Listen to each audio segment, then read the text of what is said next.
ಕೊಂಡಿದ್ದೀರಿ. I appreciate but ನಮ್ಮ company ಸರಕಾರಕ್ಕೆ ತುಂಬ ಇನ್ಸಲ್ಟ್ ಮಾಡುತ್ತಿದ್ದೀರಿ. ಯಾಕೆ ಹಿಂದಿನ ಈಗದಲ್ಲಿ ಗೆದ್ದ ಚೊಕ್ಕು ನಿಮಗೆ? ಗೆದ್ದಾಗ ಹಿಗ್ಗುವುದು, ಸೋತಾಗ ಕುಗ್ಗುವುದು ಈ ನಮ್ಮ ನಾಡಿನ ಜನಗಳ ಹೃದಯದಲ್ಲಿ ಎಳ್ಳಷ್ಟು ಇಲ್ಲ. ಅದರಲ್ಲಿ ನೀವಿಲ್ಲಿ ಬಂದ ವಿಷಯವೇನೆಂದು ಹೇಳಿ. Okay come to the main point. ರಾಣಿ ಸಾಹೇಬ, ನಮಗೂ ಮತ್ತು ನಿಮಗೂ ಹಿಂದೆ ನಡೆದ ಎಲ್ಲ ವಿಷಯವನ್ನು ಮರಳಿ ನಾವು ಹೇಳಿದಂತೆ ಕೇಳಬೇಕು. ಒಪ್ಪದಿದ್ದರೆ ಮುಂದೆ ಬರೋ ಗಂಡಾಂತರವನ್ನು ಎದುರಿಸಬೇಕಾಗತ್ತೆ. ಕಿತ್ತೂರು ಗಾತ್ರದಲ್ಲಿ ಚಿಕ್ಕದಿದ್ದ ಮಾತ್ರಕ್ಕೆ ಎಂದು ಸೋಲೊಪ್ಪಿಕೊಳ್ಳುವುದಿಲ್ಲ. Very simple. ನಿಮ್ಮ ಕಿತ್ತೂರನ್ನು ನಮ್ಮ ಕಂಪನಿ ಸರಕಾರಕ್ಕೆ ಮರ್ಜ್ ಮಾಡಬೇಕು ಮತ್ತು ನಿಮ್ಮ ವೆಪನ್ಸ್ ಎಲ್ಲವನ್ನು ನಮಗೆ ಕೊಡಬೇಕು. ಕೊಡದಿದ್ದರೆ ಇದಕ್ಕೆ ರೆಡಿ ಆಗಬೇಕು.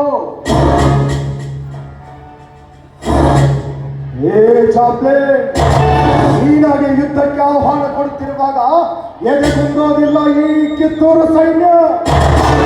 ಯಾವಾಗ ಬೇಕಾದರೂ ತಯಾರಾಗಿ ನಿಂತಿದೆ ಈ ಕಿತ್ತೂರು ಕಲಿಗಳು. ನೀನು ಸಮಯ ಕೊಡ್ತೀಯೋ ಅಥವಾ ನಮ್ಮ ತಾಯಿಯವರಿಂದ ಅರ್ಥಪಡಿಸಬೇಕು? ರಾಣಿ ಸಾಹೇಬ, ನಿಮ್ಮೊಂದಿಗೆ ಹೆಚ್ಚಿಗೆ ಮಾತನಾಡಲು ನಾನು ಬಂದಿರುವುದಿಲ್ಲ. ನಿಮಗೆ ಎರಡು ವಿಷಯ ಹೇಳುತ್ತಾನೆ. ನಂಬರ್ 1, ನೀವು ನಮ್ಮ ಜೊತೆ ಶರಣಾಗಬೇಕು. ಅದಕ್ಕೆ ನಿಮಗೆ ಕೊಡು ಸಮಯ 24 hours. ಒಪ್ಪದಿದ್ದರೆ ನಮ್ಮೊಂದಿಗೆ ಯುದ್ಧಕ್ಕೆ ಬರಬೇಕು. ಅದಕ್ಕೆ ನಿಮಗೆ ಕೊಡು ಸಮಯ 24 minutes. ಚಾಯ್ಸ್ ಇಸ್ ಯುದ್ಧಕ್ಕೆ ಬಂದರೆ ಬರಬಹುದು. ನಿಮಗಾಗಿ ಹೊರಗಡೆ ವೇಟ್ ಮಾಡ್ತಾ ಇರುತ್ತೇವೆ. Soldier, follow me.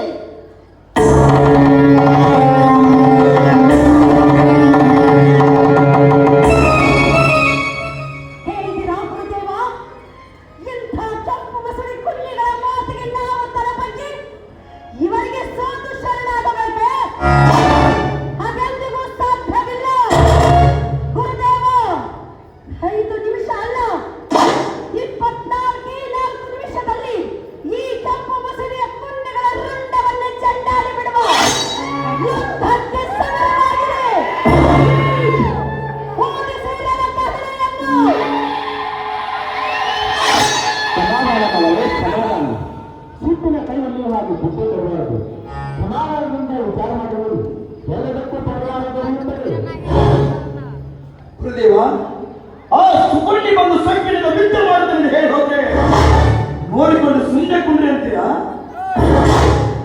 ಯಾಕೈ ಗುರುದೇವ, ಈ ನಿಮ್ಮ ಕಿತ್ತೂರು ಕಲಿಗಳ ಶೌರ್ಯದ ಮೇಲೆ ಸಂಶಯ ಹೇಳಿ ಗುರುದೇವ. ಸಮಾಧಾನ. ನಿಮ್ಮ ಯುದ್ಧದಿಂದ ಈ ನಾಡಿಗೆ ಬೆಳೀತಾ ಹೋದ